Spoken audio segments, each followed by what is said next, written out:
Part 4 of 5 with Dolores Cannon. The fear factor and the control factor are both too high, and the respect for the choices and expressions of others make it too low on the earth. This makes it hard for everyone.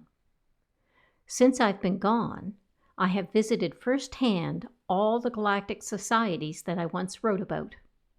Writing about them and then getting to experience them through observation has been a real highlight for me. Most didn't know I was there, but believe it or not, there are some societies that are so advanced that everyone knew I was there. Yes, the veil is completely disappearing in some realities.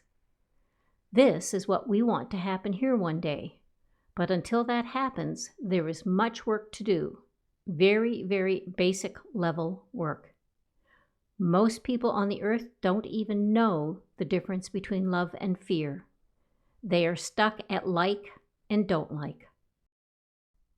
Humans are just so stubborn and so uneducated about the true principles. Everyone thinks they are right, and yet they are so wrong. They aren't that different from sheep being led to the slaughterhouse. I'll get off my soapbox because I know I'm preaching to the choir. My main message today is that of hope. Many galactic societies that I consider advanced or well on their way toward being truly enlightened were once very similar in development, or lack of development, to that of the Earth Project. So if they can pull it off, then so can those aspects of the One who dwell on the Earth. Take it from one who knows. A note to those who knew me personally. I am alive and well.